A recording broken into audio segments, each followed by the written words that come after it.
Back to Rev Endurance Sports, and today I'm out on a ride and I run into this gentleman. Hello, Larry.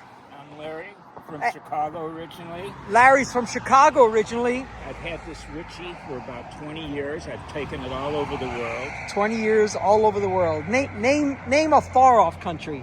I took it to France. Yep. I took it to Italy and rode it in Italy. Nice. I've ridden in practically every state of the United States with this Ritchie.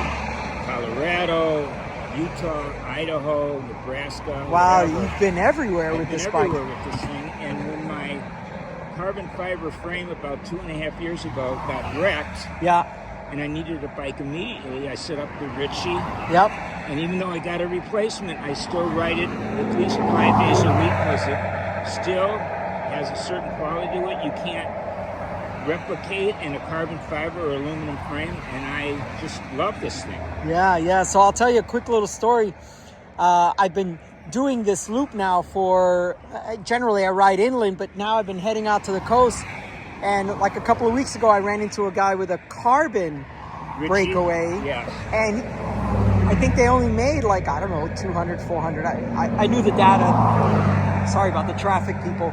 I knew the numbers at the time, but there was a hiatus on this bike, and then I finally, they're back. They're back, yeah. So now I have one, and you got a Breakaway too? Yes, sir. Yeah. Now I know they did titanium for a while.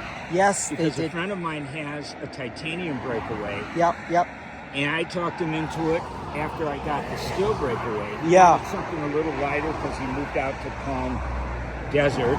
Okay. And wanted to tackle some of the steeper mountains and hills out there, so he felt he needed something lighter. Yeah. I rode it once when I came to visit him, and I didn't like it as much as I like the steel. Well, and in my opinion, it honestly, I know it'll upset some titanium fanboys, but I've never noticed just something so amazing about titanium that I would pay 4 times as much for it. Exactly.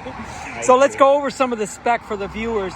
So we have SRAM 12 speed. SRAM 12 speed Force, which I took off my crashed Cannondale. Okay, so this came off your crashed Cannondale. And surprisingly, because again, I didn't know whether the 12 speed would work. Yep. The rear. Yep. Dropouts. Oh yeah, what they did is they just shrunk the amount of space between the cogs, but the distance is still the same. It's just, and that's why a 12 speed, like if you have a rear derailleur hanger, it's got to be perfect, otherwise you can't dial it in because the tolerance is just so small between each. So you move that over. And then actually I started with the Dura-Ace Compact. Okay. But it didn't work well with the 12 speed SRAM. So I went ahead and bought a SRAM crankset. Yeah. And it works perfectly. What size do you think? Do you know the chain rings are? I think it's a 3547. Okay, all right. And on the other bike, I got a 3648 because it's hard to get a SRAM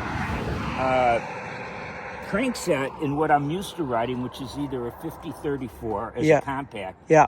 And I've never seen a 3953. Yeah, the whole thing is with the 10-tooth cog, they're like, you don't need a 53 chainring. Exactly. Yeah, or even a 50 chainring. I tend to agree because even around here, the only time I ever top out on my spin is I'm going really steep. Yeah.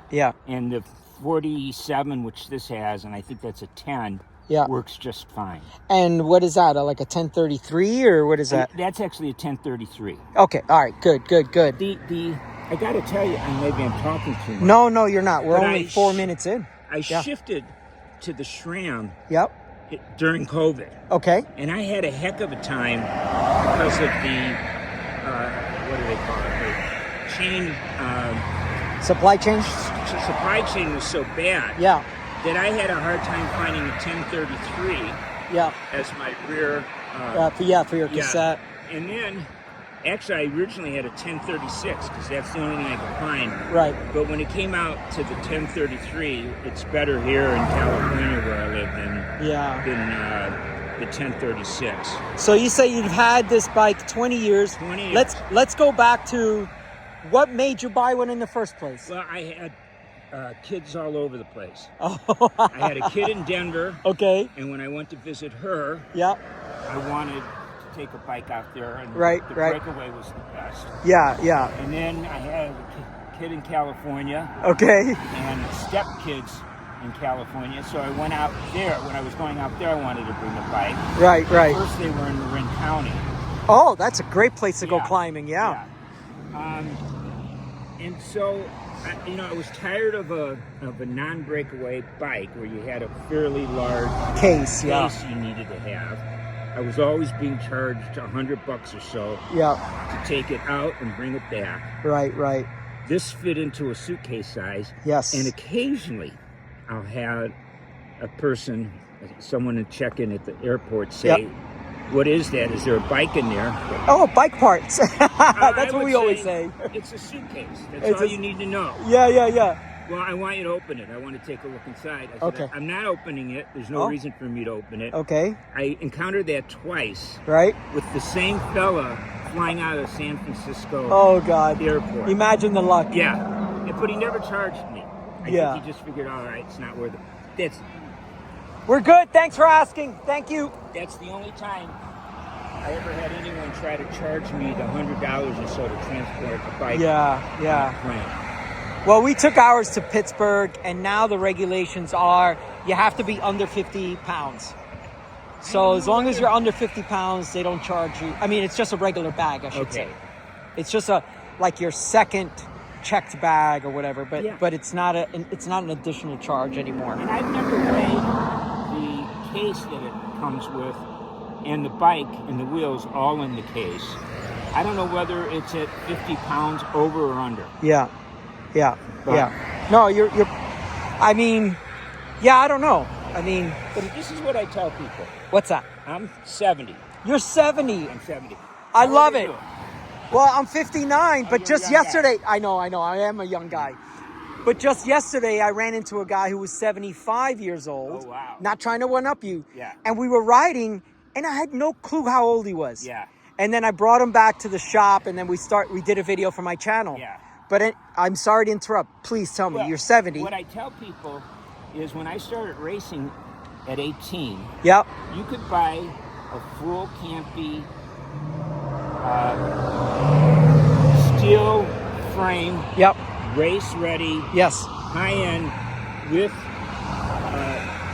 tubular tires and tubulars for about $350. Oh, jeez. And then over the years, it's obviously gone up. Yeah, I mean, you can't even get it's hard to even get a seat if you can get one of those 3D printed ones. 3D printed ones, right? Oh God. So I'll ride by people and I'll say, there was a time when you didn't have to spend $5,000 or $6,000 for a high-end bike. You could get a race-ready Colnago. I had a Paramount. I had a Geos. Yeah. For about $350. Well, Larry, I got to get back on the road because I got to get to work.